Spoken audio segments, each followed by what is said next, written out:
Julian is wearing a Nicolas Cage dragon shirt under a zip-up glitch hoodie with the Rebel Alliance You haven't done anything with the place, the Banu Hakim says. Nice Fisker. Can I have one? Never hurts to ask. Are we going on another caper? I honestly wouldn't mind a caper right now. I work for the Camarilla now, Julian. Leave me alone. I cross the parking lot and take his hand. I missed you. Let him interpret it however he wants, but I really am glad to see him again.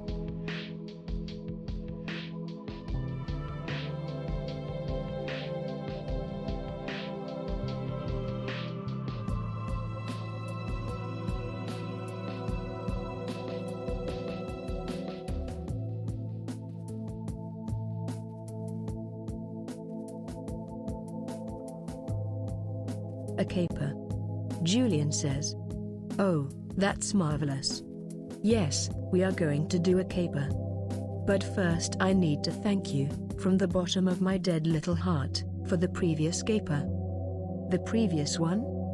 That silver knife has caused more trouble for my enemies than a whole pack of thralls could, Julian says.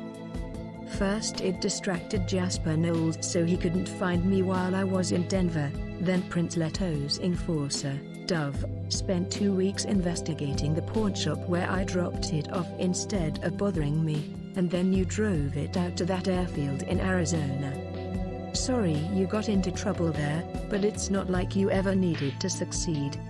I don't know who grabbed it in the end, but it's still causing trouble. Motherfucker, you almost got me destroyed. So what does it do? My research has indicated that the knife has no particular powers, but Julian might know more and I'm curious. But who destroyed that usurper?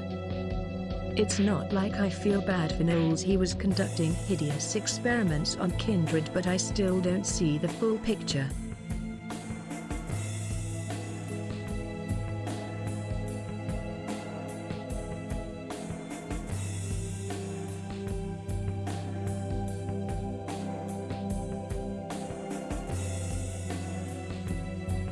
First, stop saying destroyed in public. It's a masquerade violation, and, a little louder now, we can't let anyone know we're vampires. Second, well, shit, after all we've been through I guess you deserve to know the truth. I killed Jasper Knowles. A professional rivalry? As a sorcerer, I try to learn from my fellow scholars, not view them as rivals, but I'm in the minority. For his crimes?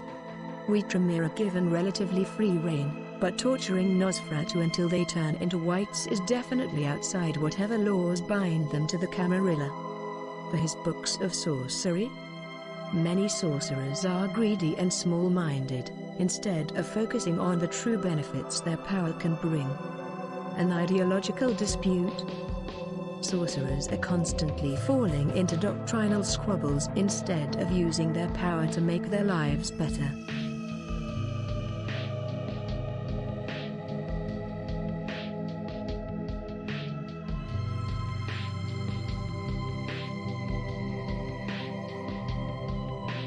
Well, you and I have a complicated relationship to crimes, don't we, Celeste? But yes, I suppose so. I may not be much of a vampire, but I'm still a child of Hakim, and our work is to judge the unrighteous.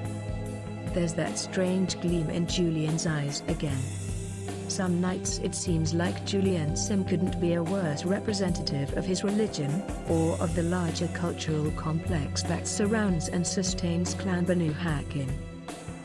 And some nights your old friend looks like the angel of death. What are you really planning, Julian? And how involved am I already? Because I'm getting nervous. Do you really believe in all that? I'm not sure I ever did, and I've never been able to square Julian's piety with the rest of him. I won't be involved in any part of Jasper Knowles' work, if he really was a monster like that. Why don't you tell me more about your plans? I'm just collecting information to hand to Prince Leto. I've been thinking about how much I've missed Julian over the years. You know, it really is good to have you back in my life. Julian.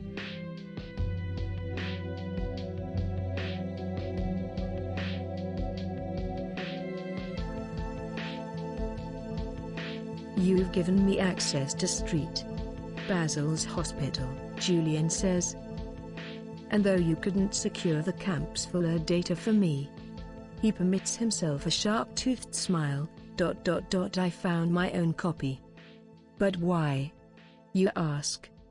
Because I'm going to replace the Masquerade with something else, piece by piece, so slowly that no one notices until it's happened, Julian says. The old ways of hiding, before the First Inquisition, prevented humans from understanding. The Masquerade prevents them from knowing. I'll prevent them from caring. You're already halfway. The people don't care about much. To their discredit, mortals are little better than we are. How? Mind control? That's the only thing that knocks humans into line, that or threats. Both work fairly well, though. You can't change human nature, Julian. Or vampire nature. The Camarilla accepts that this is the way it's going to be, and they're probably right. Okay, how? Whatever his plan, Julian is right that the Masquerade, all the traditions can't keep up with the modern world.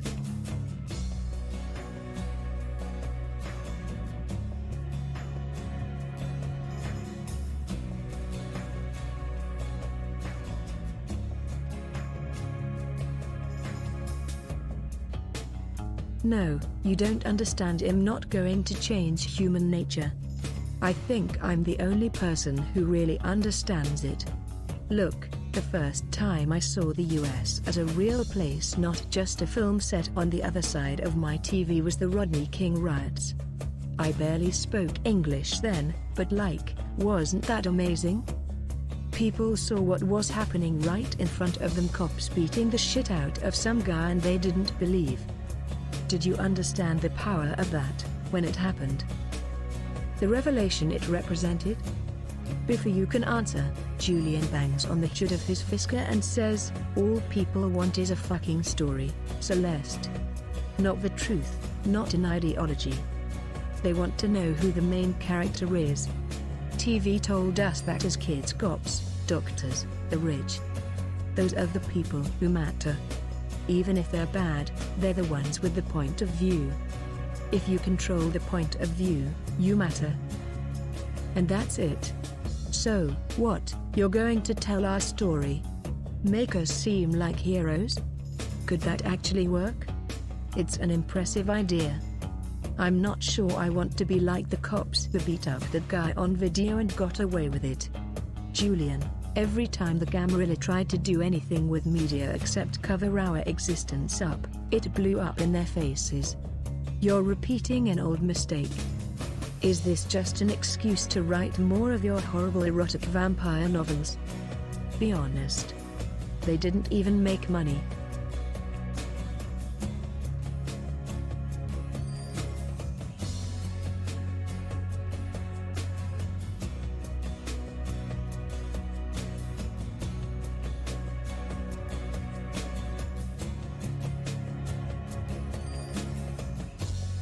The Camarilla only reacts, Julian says.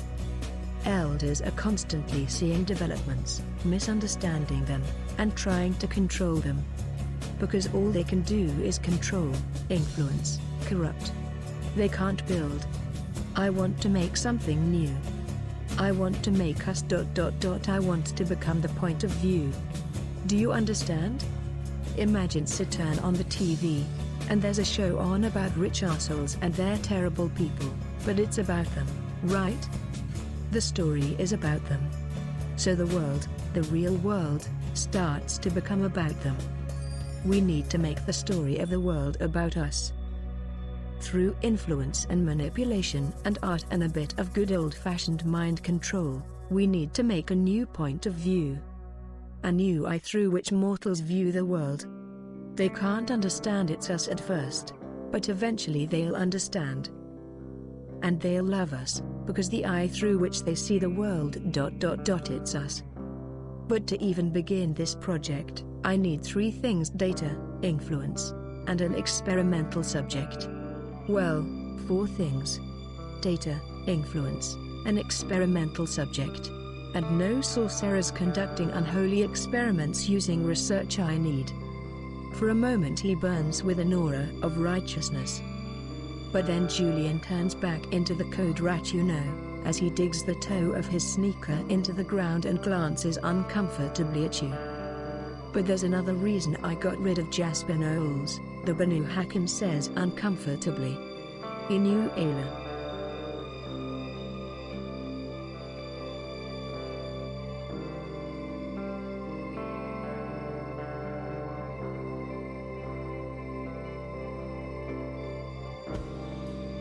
November 1918. Dear God, you're still with us. The warlock jumps to his feet at the little outdoor cafe, rattling the teacups, as you emerge from the desert just behind the gangrel pilot. And who is this? The warlock asks, switching from English to French. Excuse me, where are my manners? I am Jasper Knowles, gentleman magician. He bows, awkward in his desert robes. And, Leto, you look shorter without your airplane. I lost it in the desert, the gangrel says. But I made a friend. He isn't like the outlanders you've met before in your long life. You can't help but think, Leto of Breaklaw is sophisticated without being pompous, charming without being cloying. But perhaps you're just not thinking clearly because you just walked across half the Sahara with him after your planes crashed, and because you're almost mad with hunger. And who is your friend? Jasper asks. This is Ayla, Leto says, of Clan Banu Hakim. Ah, your enemy. Our enemy. Except I have news, my outlander friend. I just got news from the Dove of Mudros. She sent it via radio. What a brave new world we've entered, of instantaneous communication. Did you ever think we would see it? Anyway, the war is over. It's over almost everywhere now, I think, though news still travels by donkey cart in some places. I'm sure that will all change, though, in this century. He looks at you. I'm afraid you've lost, young lady. Or at least, the Ottomans have lost.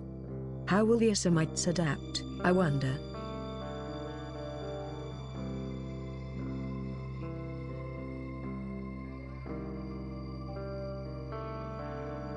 Celeste. Celeste. Are you still with us? Morocco fades away, replaced by Arizona. Ayla's thoughts withdraw, vanishing deep into your marrow where they linger like a dull ache in your bones. Did Jasper tell Prince Leto?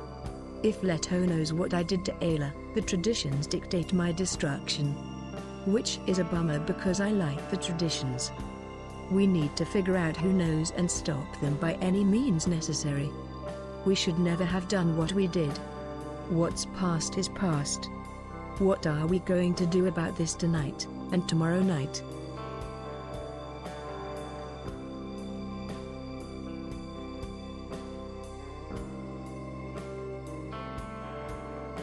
There's no way Leto knows, Julian says. As always, I use what people think to make them misunderstand. So don't worry about him. Use him. You've helped me out a bit these past few weeks, Celeste, but there's more to be done. The Camarilla trusts you, and they're going to need your help. The Second Inquisition wants the Camarilla gone from the southwest, and they have the power to do it. You need to understand, every Canaanite needs to understand the Masquerade is breaking down. Do you think it can last until the end of this century? I'm thinking about the future, too, and I know the Masquerade can't last. But what can replace it? What can we do? We're just neonates. I don't care about the end of the century, Julian. I care about finding enough blood and gas for the next week or two. You have no faith in the Camarilla. It's weathered the First Inquisition, the rise of the surveillance state, and worse. Its traditions can change, and it can endure. If you have an idea that puts us on top, I'm in even if it gets ugly.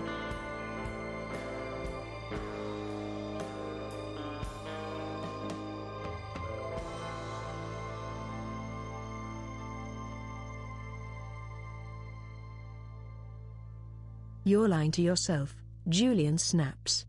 When Nvidia Core embraced you, you understood that you could live forever. Well, forever is coming, and it's not going to be like tonight. He holds up his smartphone, takes a selfie with you and your Nissan, uploads it to God knows where. Soon the whole world will be visible to everyone, all the time. Barring apocalypse, this is inevitable. We can't hide because there will be no place to hide. We must act. We must seize the narrative, seize every one of these digital windows, and tell people the story about what they see. They will know the facts, and we will tell them what it means. Only then can we survive. He reaches into his clear raincoat and hands you some plastic one-use contact cards. They say 2100 company. There's no actual address, only a Dropbox location. I'll be in touch, he says, before getting back into his Fisker Karma. As the sports car's lights disappear, a flicker of movement near your Nissan catches your attention. Riga, Prince Leto's eagle, has landed almost within reach. She studies you with the godlike arrogance of a bird of prey, then hops a few feet away. She settles again a moment later. It looks like you're being summoned to the Viper. Good. I need more money. Time to get to work spying for Julian, or whatever it is he wants me to do. Leto has done well by me so far. I won't let my guard down, but I head out. I hate the nest of liars and parasites at the Camarilla Elysium. I stall for as long as I can.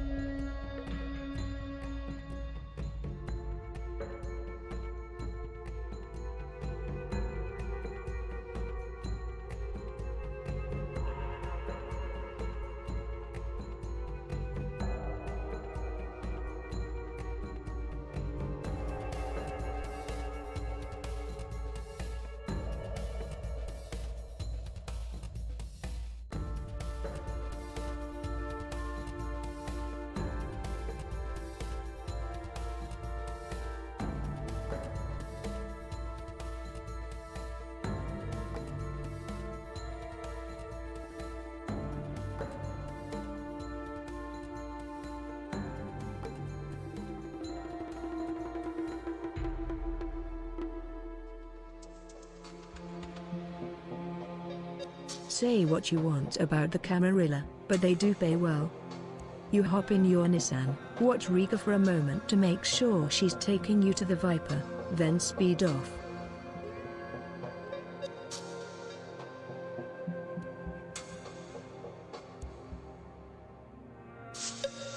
You get valet parking this time, which is nice, but the swole guy in the Ed Hardy shirt you've seen before looks haunted.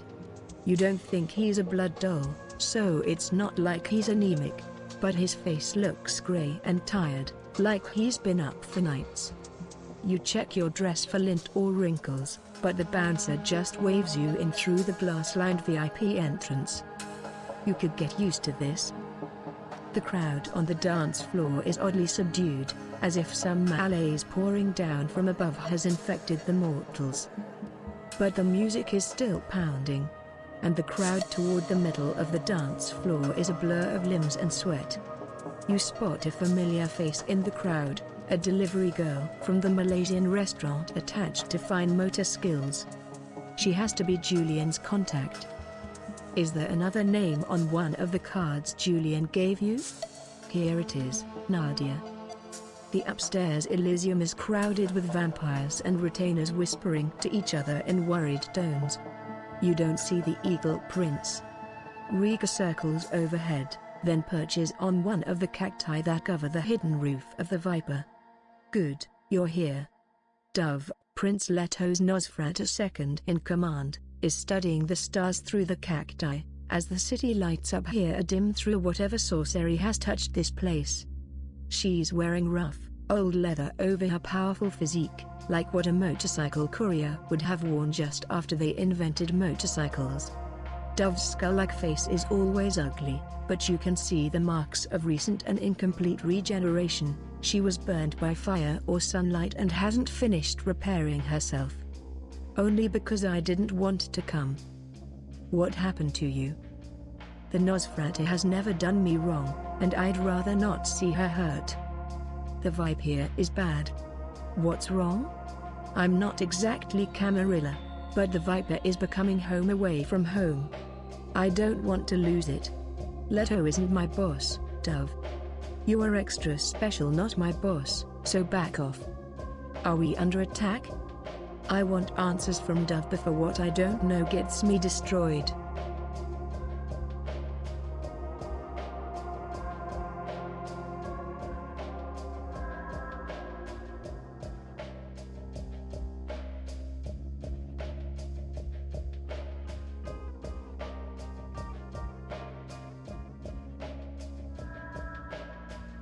You? No. Leto and I are under attack, Dove says. But you might get stepped on accidentally, like a rat in a bar fight, so be careful. Then the Nosferatu's eyes follow a maroon Toyota 86 as it whizzes into the parking lot. Carlos hops out and runs around to the passenger door. He and the guy in the Ed Hardy shirt try to help a third man out, but he's obviously dead. You recognize the third man. He's one of Tucson's ghoul couriers. He drives or drove a yellow Chevy Nova SS. And now he's dead. Carlos joins you and Dove on the roof a minute later. He's wearing a cheap suit smeared with blood. Looking at the suit, Dove asks her ghoul, "How was internal affairs?" Part of why the Ivory Tower has been so successful is its control over mortal institutions like the police. The ghoul shakes his head. I'm suspended with pay. They're everywhere, Dove. And my contacts in Seattle are gone. Do you know what that means for the blood trade? It means ... Oh shit, is this girl still walking around? Why aren't you dead yet, Celeste? Everyone else is. Carlos, go find Prince Leto, Dove says. The ghoul Blanchba does as he's told. And you, Dove says, rounding on you. Would you like to know who here at the Viper works for the Second Inquisition?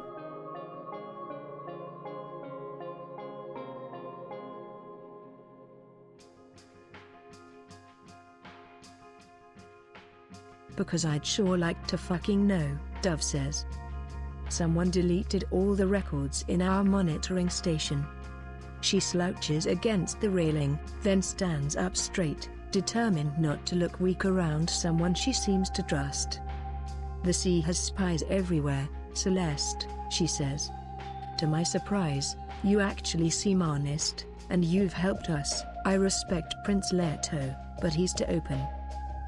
He holds to the old ways that the Camarilla used to have before the Beckoning called most of our elders away and everything went to shit. He tolerates anarchs. He works with fringers and independents like you. And to be fair, you've done well. But the others haven't, and now most of them are dust, and the information they were carrying is in our enemies' hands. How can he let people pass in and out in a time of war?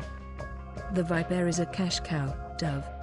He needs a dance hall, or he runs out of money. And poor princes don't last long. It's that simple. You're right, it's unsafe. But what do you expect me to do? You really shouldn't question your prince, Dove. Maybe he's not cut out for this sort of thing. Leto is right to try reopening the Camarilla. It'll grow frail and useless if it's just a country club for the vampire elite.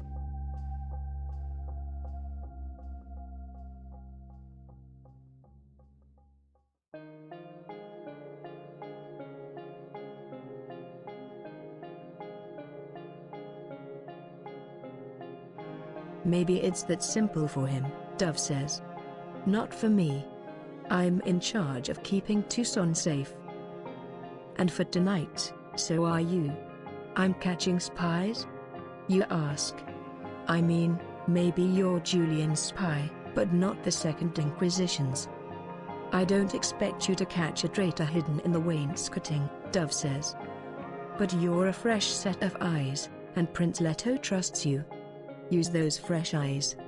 Look for anything strange. And report back to me.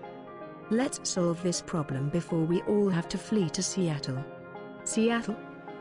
I've heard something about it being the center of the blood trade, a sort of land of opportunity. Maybe Dove knows more. Are you looking to leave?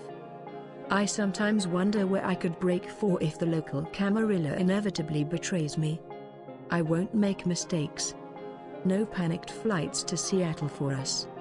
I'm determined to impress these camarilla types.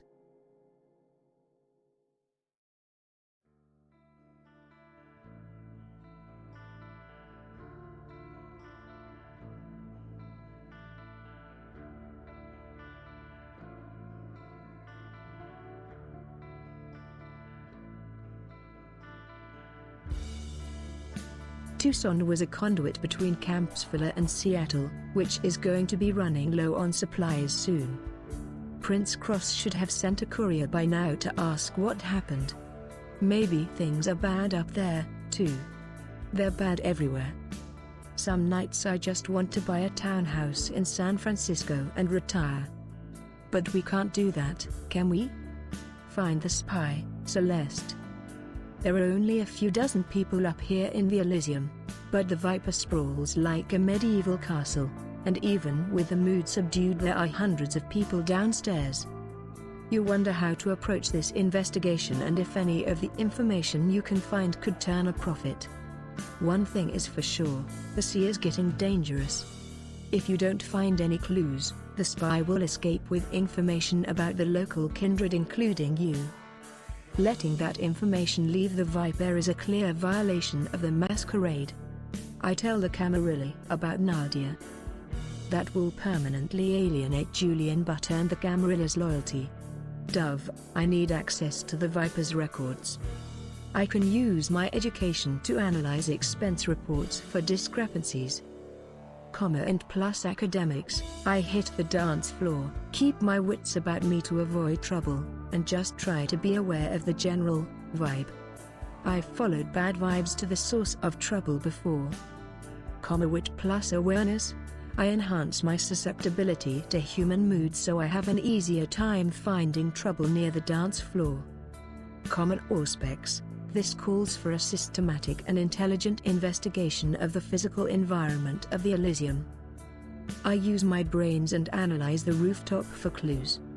And plus investigation, it's time to charm the Elysium goers. It shouldn't be hard to stay on my best behavior and make small talk. If I can persuade them to like me, I can overhear something useful or damning. Char plus persuasion, I head outside, flashed some money around, and lean on the grifters and lowlifes there until someone tells me something useful. Man plus streetwise, I work a ritual to bring me good fortune in this hunt, aiding my chances. Blood sorcery.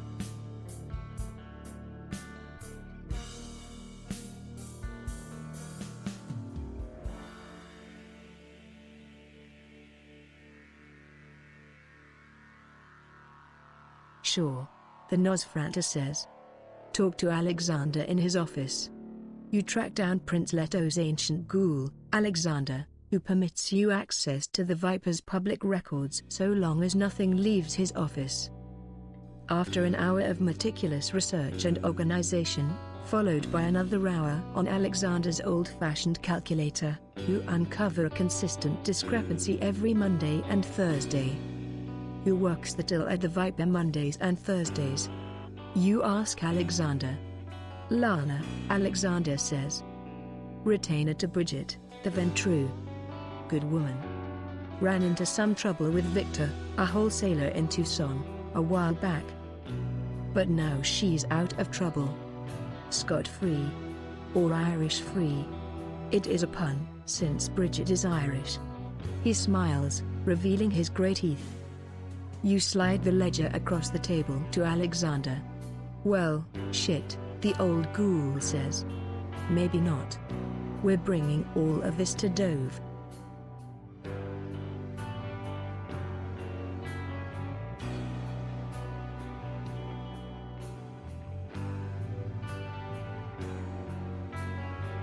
Dove is impressed by your work and thanks you. It's not like you caught the spy if there even is a single second Inquisition spy operating at the Viper, but you just removed one source of suspicion, got rid of a compromised employee, and saved the Viper some money. As midnight approaches, Prince Leto has yet to make his appearance, though Carlos has notified him of your arrival. Dove talks with the other kindred, who are worried about a courier who is now tonight's late. There's a ripple of excitement from the kindred when Alexander appears and speaks with Dove. Rumor has it that Leto will appear soon. Prince Leto is still busy and keeps the excited crowd waiting another hour. There's a flutter of nervous excitement as someone else appears at the steps, but it's just Dove, carrying a blood-dotted backpack. Who still has a phone? She says. I said, who still has a phone? A few people hold up their flip phones. Someone has a Samsung Galaxy. Throw them out, Dove says. We're done with phones. That's how they tracked our last couriers. Our tricks don't work anymore. She starts working through the crowd. You're in the back. Bummer. I toss my phone. I don't want to get hunted down. I'm starting to trust the Camarilla to look out for my safety, as long as I'm useful and don't run my mouth. I hand over my phone before the Sea can hunt me down. These Camarilla pricks. I toss my phone, but I give Dove my opinion on her heavy-handed tactics. I'm smart enough to hide my phone somewhere nearby. That should draw the Sea toward the Viper, but away from me.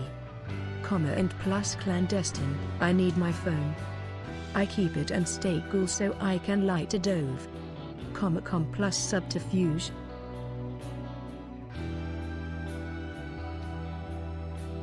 You toss your flip phone into the backpack. Once all the phones are collected, Prince Leto finally ascends to the rooftop Elysium. Despite the aura of fear that pervades the Viper, the prince is immaculate. He strides confidently past you, not even looking your way. He wears a white cotton suit, his unruly blonde hair pulled back by a black ribbon. Two armadillos follow him as he works the crowd, comforting the sincerely worried kindred and hangers-on. Then he spends a few minutes talking to Dove. His eyes are fixed on the eastern horizon, though Dove looks west, toward the highway. He finally notices you. His grey eyes are calm and steady. It's like none of the worry that pervades Tucson is allowed to touch its prince. Come with me, Celeste, he says. We have to discuss Julian Sim.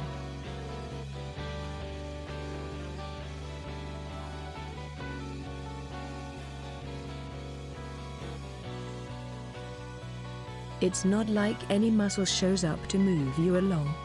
Leto doesn't need it. He just waves you through the glass box overlooking the dance floor to a short hallway lined with iron gates. A gate opens, and Alexander steps through. He bows to the prince. Sir, one of the security staff has absconded with a blueprint of the Viper, he says. Of course, Leto says, his eyes narrowing in anger. It wasn't that new aesthete or the mortals dealing painkillers downstairs. Send my predecessor's childer to investigate his apartment before dawn. We may still catch our spy. Right now I must speak to Celeste. The hallway ends in double doors that open on the Eagle Prince's private office. Make yourself comfortable, Leto says, gesturing to a selection of overstuffed armchairs and settling behind a heavy oak desk. This place is a hall of memories and mementos, paintings, photos, old weapons, strange treasures, many of them of great antiquity and beauty. You see a tapestry labeled the Lampago/I, books in several languages, all sorts of ancient and valuable treasures. And that's all well and good, but I scan the room for a way out in case Leto is planning something more than a chat. The Lampago? Like the monster hunters destroyed here in Tucson a few years back? I examine the tapestry. How close was Leto to that old and magnificent monster? Weapons? I love weapons. I look for anything interesting. So many memories. I explore what Leto has seen and where he's been. Anything worth stealing? I mean, if the opportunity should arise? It's nice to be alone with Leto for once. How have you been, Leto? A bit of flirting might be fun, as long as I'm careful. Camarilla.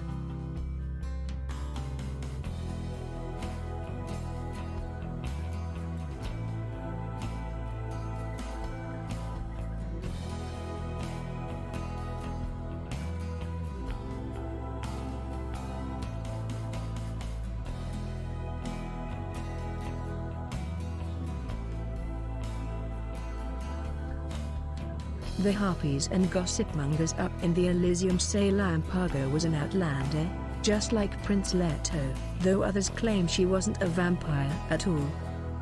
The tapestry resembles the unicorn in captivity, but more monstrous and terrible. The Lampago is a kind of man-tiger, with a youth's beautiful face and a bestial blood-red body. In this depiction, the Lampago is fighting a trio of armored knights. One claw clutches a maiden, and other women are scattered about the forest, already dead. There's a placard with commentary, but it's in Polish and Russian. Photographs line another wall. Leto in a French airman's uniform during the Great War, 1917. Paternoster with Thomas Mann and Bert Altbrecht at a restaurant in Santa Monica, 1942. Jasper Knowles and Despin Vittoriador in Las Vegas, smiling in their tacky outfits, 1960. A grim-looking man in a boxy suit, the Ventru who once ruled Tucson, with a smiling and golden-haired Donald Trump in the foreground, Leto and Dove half hidden behind, 1987. A beautiful black-haired woman on the Spanish Riviera, wearing a sun hat under the light of the full moon, 1920. That night, you poached blood dolls from the Archbishop of Marbella, hid in grumbling fortifications that no mortal had seen in 100 years, and you even flew again. And crashed again. But the Newport 20 got you safely to Gibraltar and the last secret palace of the Banu Hakim in Europe. And then, under the moonlight, Celeste? It's Leto. Who else would it be? Celeste. The Prince of Tucson calls you back to the 21st century. You grab his desk to avoid falling and look for something in this office, anything that can recall you to yourself.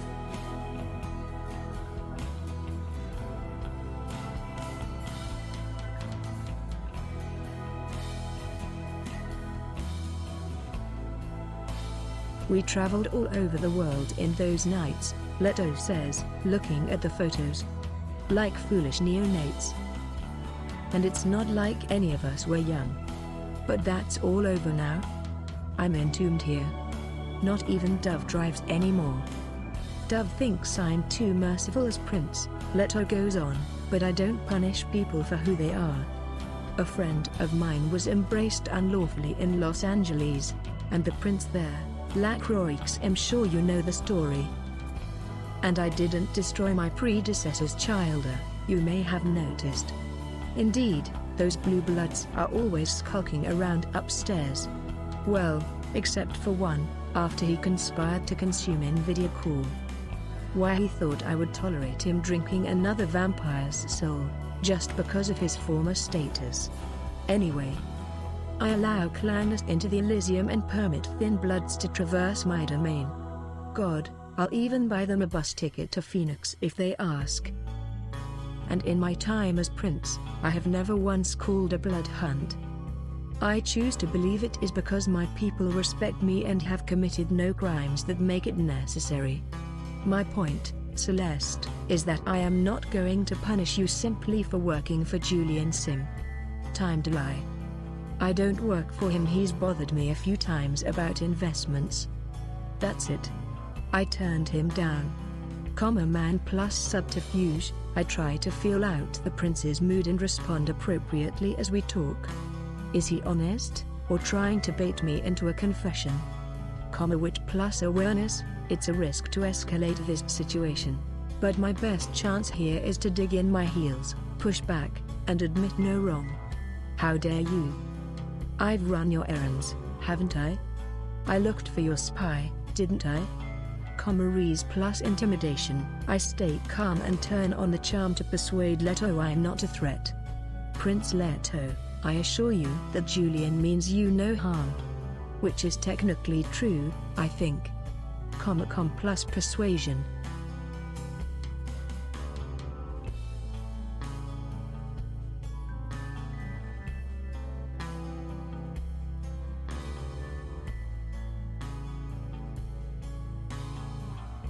How do you know Julian?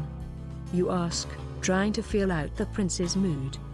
Before I was prince, I lobbied to bring Clan Banu Hakim closer to the Camarilla, Prince Leto says. Were you the one who ordered us into the desert to carry water? You ask. That was Dove, Leto says. She also bought Julian that geo-tracker he stole. Sometimes we employ people who subsequently disappoint us. The prince is being honest. You're almost certain of it. Or work for them, you say. So you work for Julian Sim? Prince Leto says. I'm a courier, you say. That's a sort of confession, but one that leaves Prince Leto with no real avenue of attack. He doesn't seem angry. The Prince of Tucson turns away from you to study a table littered with mementos, playbills, engine parts, a single cowboy boot, a Quran, a long, curved knife, still in its turquoise-studded sheath. He picks it up, testing its weight, then he says, "Tell me what you know about Ayla." Time to figure out how to survive the night. I lie right to Leto's face. Never heard of her. Man plus subterfuge, a Banu Hakim elder.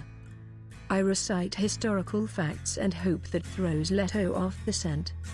And plus academics, an Semite, I think. What of her? I try to gauge Leto's mood and see what he wants before saying too much, though I'll have to stay very calm to fool him. Plus awareness, time to throw Julian under the bus and persuade Leto to think about him, not me. I heard Julian knew her. You'd need to talk to him. Man plus persuasion.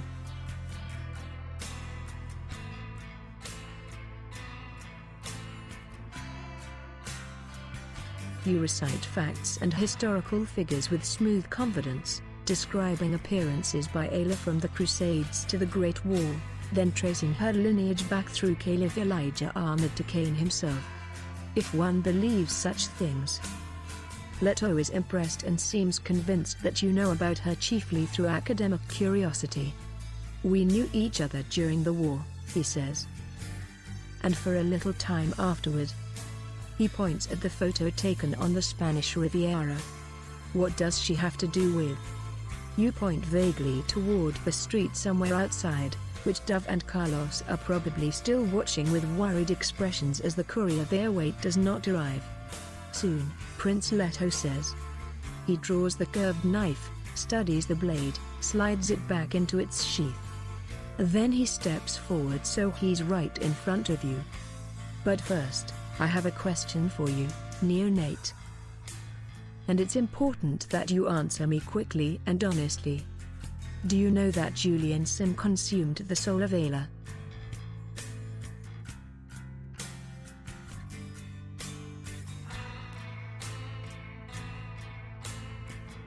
Conflicting emotions crash through you. Some of them aren't your own, they're echoes of the elder you devoured alongside Julian Sim.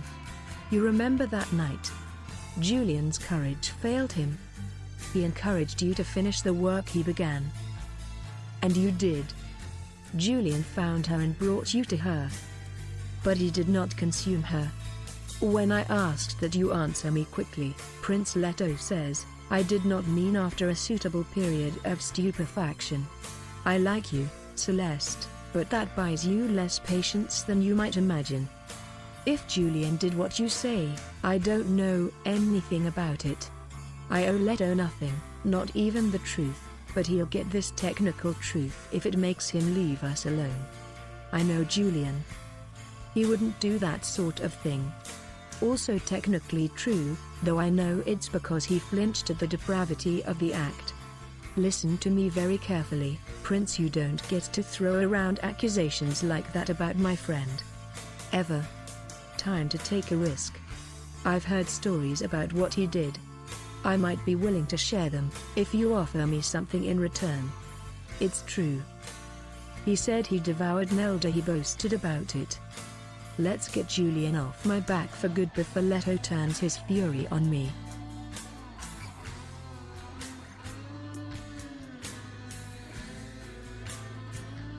Just as you start to speak, someone knocks on the door.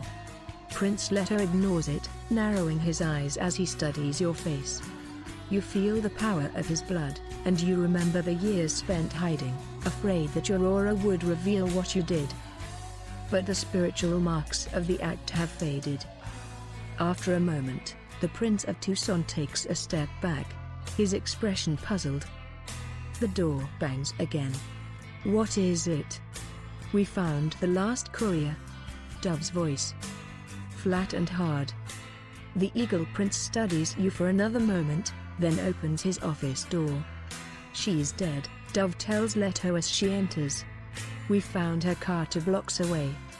She crawled into one of the safe houses but couldn't reach the phone. So that's all of them, Leto says. I'm here. Carlos is here. You are needed here, Leto snaps. Maybe we'll send Carlos in his Corolla if we have to, but not you. Did she talk? Dove asks, gesturing at you. She actually looks a little concerned for your well-being. Leto stares at you again, his grey eyes shimmering and his expression different from anything you've seen before. Thoughtful? Or ... He almost looks dazzled, like someone touched by the kindred's mental arts. But who could influence an elder? He shakes his head. Julian didn't consume Ayla, the prince says. I'm sure of it. He stares right at you.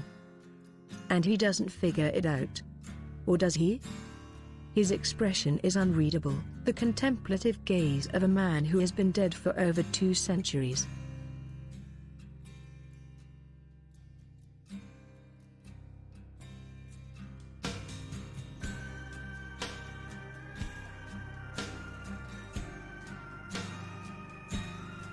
Ha, Dove says. Didn't expect that. So what do we do about Julian Sim?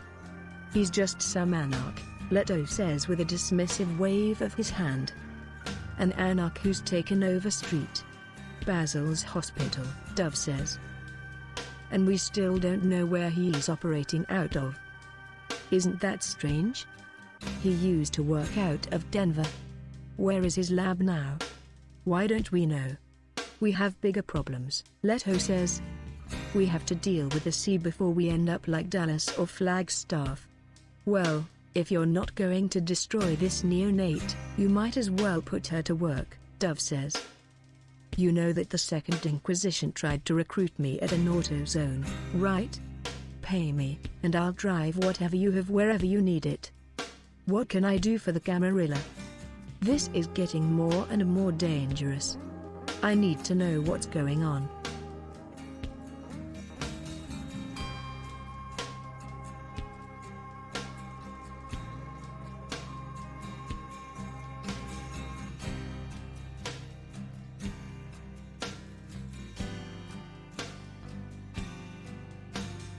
I see everything that happens in my town, Celeste, Leto says.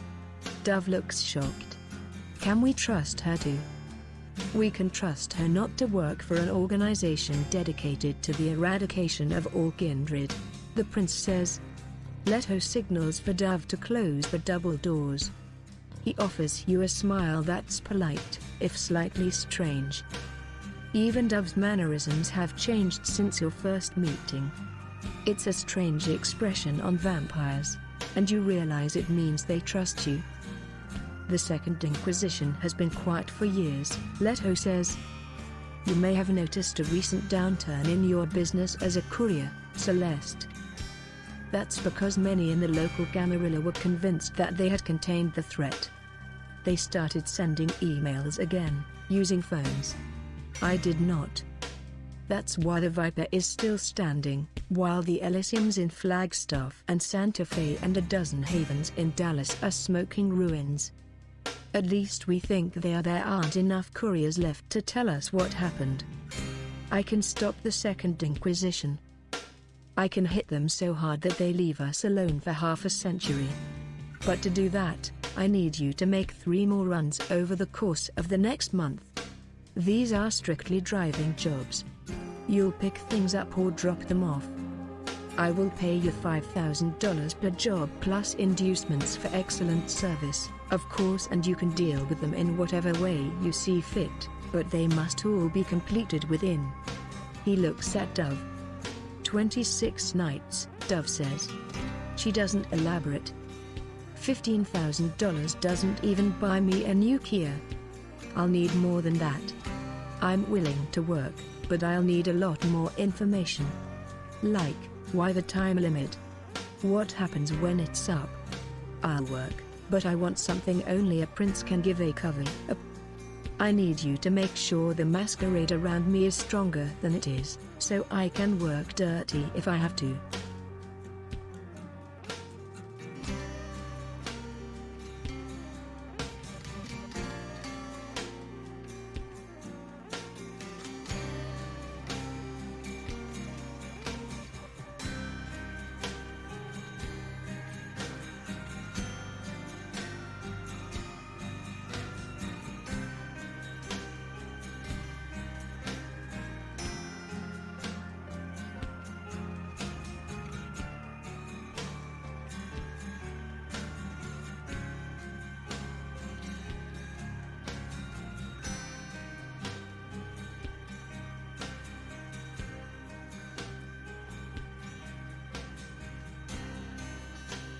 Won't be easy, Dove says. Carlos is suspended from the force. But we still have contacts in old media, Leto says. Maybe it's time to put them to work. I'll tell the Ventru and Toreador what they need to do, Dove says. She glances your way. We'll paper over your indiscretions, Celeste, don't worry. Then she looks back toward the prince. I guess we tell her what she needs to know. First, the Toreador Dispin runs a nightclub in Dallas, the Prince of Tucson tells you. A courier was supposed to arrive from there with information. He never made it. You need to succeed where your predecessor failed. Second, there is a ruined research facility just across the border in Utah. Jasper Knowles and Nvidia Core were both involved in research there. They did a good job stripping the place, but Knowles left an emergency cache there in case the Inquisition should begin again. I need that cache. Finally, we need to destroy Rira Mouse. No. Dove screams. Other princes would twist their underlings' head off for that outburst, but Leto just raises a hand. His voice is stern, though, when he says, if that monster awakens, he will march across the desert and draw the attention of every hunter in the United States. Celeste, when you and Julian Sim were fledglings, you provided Riramos with prey. I need you to transport some scanning equipment to his domain so we can find him. A club in Dallas? The same Dallas that the Second Inquisition just tore through? What sort of research facility are we talking about? I need you to be very clear about what I'm supposed to do around Riramos. No offense, but elders are dangerous and unpredictable.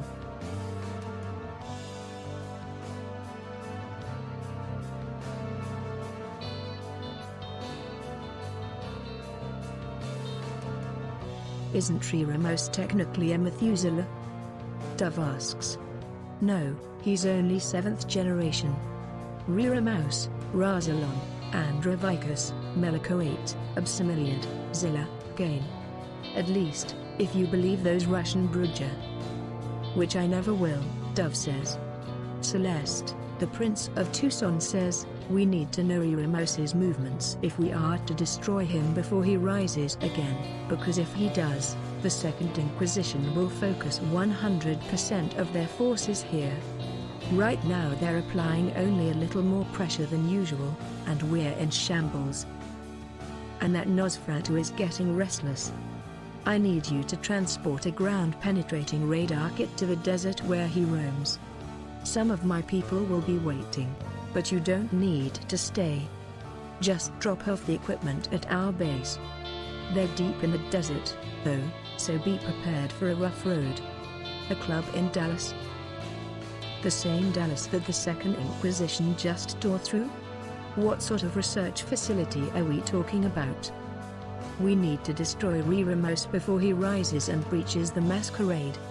I'll help deal with him first. I want to get rid of Ramos first. That monster is a blight, and I might even do more than drop off equipment to stop him. Are you familiar with Biosphere 2, the old research facility about an hour north of here? The prince asks. Leto, she's a fledgling, she only knows about the Pauly Shore movie, Dove says.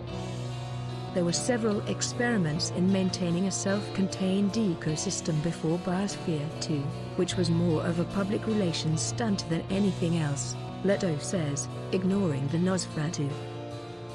The first was conducted by the United States government in the early 1970s in collaboration with a consortium of oil and natural gas companies, once they understood the possibility of a climate apocalypse created by greenhouse gas emissions. They enticed undocumented immigrants with promises of employment, then experimented upon them medically and psychologically in a sealed environment as resources dwindled. They didn't learn anything, Dove says. Nothing a good dwarf wouldn't teach you about the limits of human endurance and depravity, Leto says. But the usurpers who crept into Biosphere 0, as it's called now, learned a great deal. My old friend Jasper buried an emergency cache there, full of his discoveries. Now it's an emergency. I want it. A club in Dallas? The same Dallas that the Second Inquisition just tore through? I think I'll start at Biosphere 0. I'm curious about the sort of research that went on there. I'll probably pick up the emergency kit at Biosphere 0 first so you have it, Leto. He doesn't need to know I plan to loot the facility, too. We need to destroy Ramos before he rises and breaches the Masquerade. I'll help deal with him first. I want to get rid of Ramos first. That monster is a blight, and I might even do more than drop off equipment to stop him.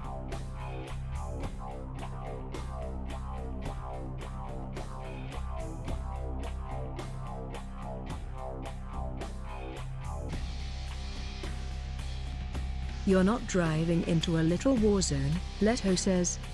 It's not like the sea has declared martial law. They have struck at a handful of havens, mostly of fledglings who thought they could start using Facebook again. Dispin has kept her head down and remained safe. At least we think she has, Dove says.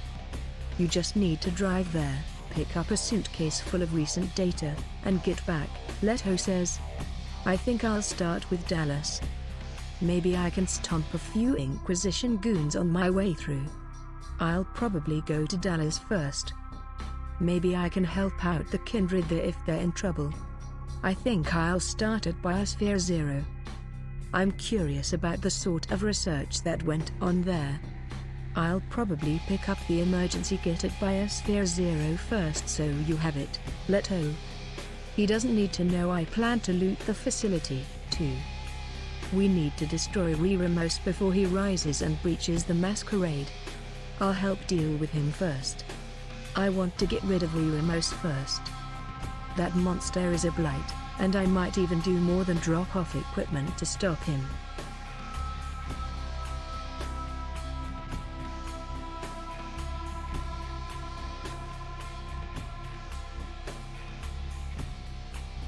Start wherever you like, Celeste, Leto says.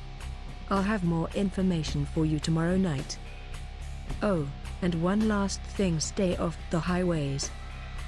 The C's contacts in regular government and police agencies are all over them.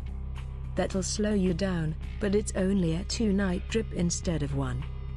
That seems to be the signal for your departure. Dove rises and opens the door. You feel Prince Leto's gaze on your back as you leave, but you and he are separated by so many centuries that you don't know what it means. In that moment you suddenly feel human again, and you don't like it. You return to your parking garage and park the Nissan.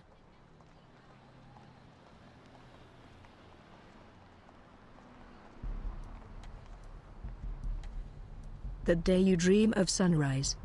Well, at least we shan't die of thirst, Leto of Breaklaw says. I shall thank God for that. You are welcome to thank Muhammad. You roll your eyes, peel off your helmet, and enjoy surprising this gangrel whelp. I have seen women before, Mom, he says. Just never so high up. You guard your emotions well, you say. I look forward to seeing how you react to the sunrise. Hues of red and orange are spreading across the eastern sky. Ah, dawn, that rosy-fingered bitch, Leto says. Always spoiling an interesting conversation. I suppose you have no secret to escape it, despite your great age and wisdom. My veins are dry, you say. Well, I can't refuse you shelter, even if we are enemies, the gangrel says. His ankles sink into the sand. Then his hips. Come with me, he says, holding out his hand. You take it, and the sand wraps around both of you as you sink down into the desert, just ahead of the sunrise. In the blackness of that tomb, you consider who you are.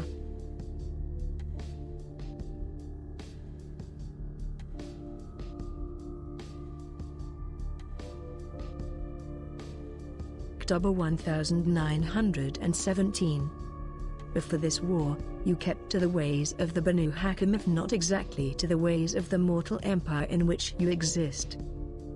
And in these times of chaos, you have come to respect the elders and their ways even more.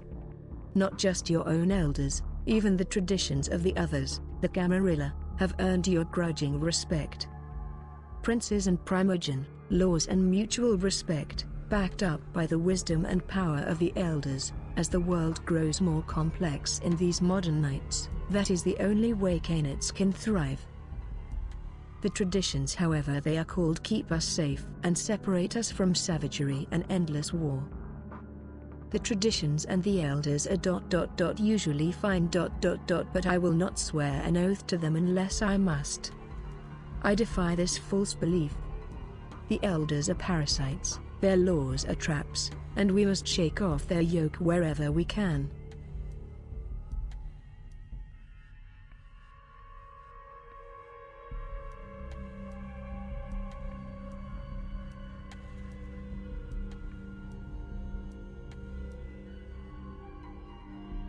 You shake off these strange notions of bowing to the traditions and drag yourself up out of sleep. Ayla's memories cling to you as the sun sets and your night begins. You check your earnings from your partial stake in Street Basil's hospital, then spend $206 on upkeep, maintenance, fines, and fees to perpetuate your twilight existence.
You head to the Viper to make sure you don't commit any faux pas while hunting in Tucson.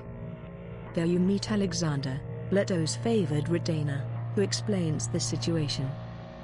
After the destruction of the last prince and before Leto's consolidation of power, hunting in Tucson was a dog-eat-dog business, with frequent and costly breaches of the Masquerade. Leto put an end to all that. First, there's no hunting anywhere near the Viper, the local Elysium. Second, the more you've proven yourself, the more risks you're allowed to take while hunting. You have not proven yourself, Alexander explains. That being the case, you are limited to the kiddie pool. He's very proud of himself for knowing the term. In exchange for a small consideration each time, Alexander will provide you with access to blood dolls, cups of fresh blood, or caged animals, your preference. How considerate do I have to be? I have plans for my money that don't involve Alexander. I'm a predator, Alexander, not a kindergartner. I want to rip into some throats, not stand in a breadline. That's a fair system. I know I can hunt, but who knows what idiot fledglings are running around. Leto is right to keep them on a short leash. That's some Camarilla bullshit, but I doubt there's anything I can do about it now. What a wise and just program, Alexander. You know, that's actually a fairly clever and innovative system. I'm impressed.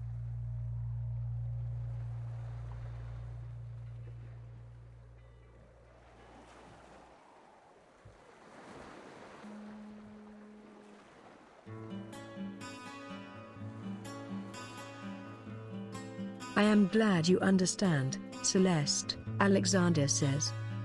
Perhaps over the decades you can prove yourself to Prince Leto, and he will permit you to chase down homeless people. Until then, let us turn to the issue of remuneration, since we cannot provide this service for free. After a brief negotiation, ferocious but not uncivilized, you and Alexander agree to a payment of $102 per drink of blood. If you want to reduce that price, you'll have to improve your standing with the Camarilla. The ghoul opens a ledger. My only question is this: do you prefer the blood dolls, the live prey, or stored blood? I know you prefer live prey, but more and more kindred these nights are squeamish about what they are. Live prey, as often as I can get it. And if I can hunt them, all the better. Blood dolls sound like they cause the least disruption to Camarilla business. I'll stick to live prey. Stored blood is more humane. Only that, please. Stored blood is the wave of the future, Alexander. Only that, please. I don't care, whatever is cheaper and more Very polite of you, Celeste, Alexander says. I will ensure a steady supply of blood dolls, clean and not enslaved, because the Eagle Prince is a man of honor and refinement. Where to tonight? I spend a night investigating local news services, looking for a cheap and effective way to spread misinformation. Government pawn shop. I find a used car dealership so I can look at better vehicles. Fine motor skills. I look for a real estate office so I don't have to live in a parking garage. I need a place where I can hone my mental abilities, like a library or bookstore. Paragon Fitness. The Viper. Where can I unlock deeper and more powerful secrets of the blood? What are my remaining jobs? I spend some money and acquire some blood. I'm off to Dallas to pick up whatever information Dispin has. I just need to stop at the Viper. Very polite of you, Celeste. Alexander provides you with a young woman who discovered her parents brought her here illegally when she tried to apply for college, and is now trying to raise money any way she can. You are soon sated. Where to tonight? I spend a night investigating local news services, looking for a cheap and effective way to spread misinformation. Government pawn shop. I find a used car dealership so I can look at better vehicles. fine motor skills. I look for a real estate office so I don't have to live in a parking garage. I need a place where I can hone my mental abilities, like a library or bookstore. Paragon Fitness. The Viper. Where can I unlock deeper and more powerful secrets of the blood? What are my remaining jobs? I'm off to Dallas to pick up whatever information Dispin has. I just need to stop at the Viper first to get her address. It's time to dig up that emergency cache at Biosphere Zero. I talk to Leto to learn its exact location and specifications. I pick up the ground-penetrating radar kit at the Viper and drive. Acquiring property as a Cainite isn't easy. Some nights you think the whole point of the Camarilla is to make sure vampires can buy property. The traditions are grand, but secondary to making sure vampires can generate equity. Still, you can't live in the modified office of a parking garage forever. You've struggled to master your dark gifts on the road, but the truth is that you need a secure, comfortable haven if you are ever to unlock the deeper secrets of your arts. Further, moving house should reduce the C's ability to track you ... at least for a little while. After asking around, you learn that any real estate purchased by vampires goes through Prince Leto.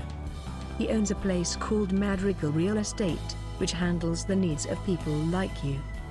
The middle-aged native woman who runs the place, Anna, explains the situation. The problem isn't just that you can't head down to the real estate office at 3 in the afternoon. Your legal identity is a cobbled-together fiction that is always changing its shape to avoid scrutiny. You could use your ID to buy some Four Loko, and it's enough to let you own a car. But property? I can show you some excellent places, Anna says. With excellent ways to escape into the sewers, in the event of emergency. But will require a substantial upfront payment. That's how we handle the legal hurdles. We don't want anyone investigating your identity and wondering why your ages don't match up, understand? You nod. This level of security protects you as well as the other kindred in the city. Well then, let's see what we can do for you, Anna says. Despite her apparent good cheer, she watches you keenly. Your status with the Camarilla, you suspect, will determine how generous she can be with her offerings. Wealth, $17,747.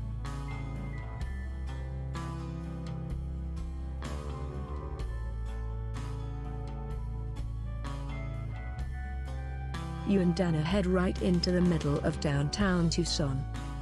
You know you're going to see a nice place because the security guard in the lobby can't seem to decide whether to call the police or just shoot you, until Anna introduces herself. Then the two of you take a glossy chrome elevator up to the top floor. It looks like a movie set, stark, immaculate, all glass and marble. A lot of glass, though, you observe. Anna does something with the app on her phone, and the shades come down in under a second.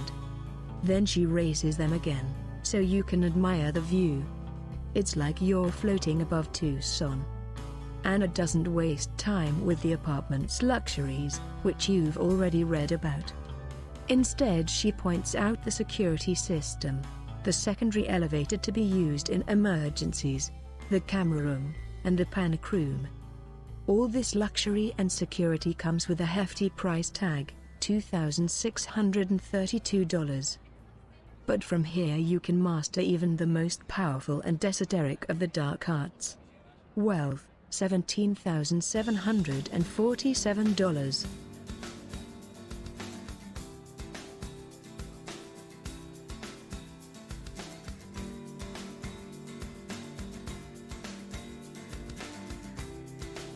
There's less paperwork than you expected, but after a few hours spent securing various shadow identities under which you'll be able to access the penthouse, Anna hands you your key along with a laminated book that explains the security system and protocols. You move in that night. It will take weeks to furnish the new apartment properly. Still, with this level of security, you are now free to plumb the deepest depths of your unnatural powers. Where to tonight? I spend a night investigating local news services, looking for a cheap and effective way to spread misinformation. Government pawn shop. I find a used car dealership so I can look at better vehicles. Fine motor skills. I need a place where I can hone my mental abilities, like a library or bookstore. Paragon Fitness. The Viper. Where can I unlock deeper and more powerful secrets of the blood? What are my remaining jobs? I'm off to Dallas to pick up whatever information Dispin has. I just need to stop at the Viper first to get her address. It's time to dig up that emergency cache at Biosphere Zero. I talk to Leto to learn its exact location and specifications. I pick up the ground-penetrating radar kit at the Viper and drive to the Camarilla station that monitors the Elder Nosferatu Mouse. It's time to get rid of him.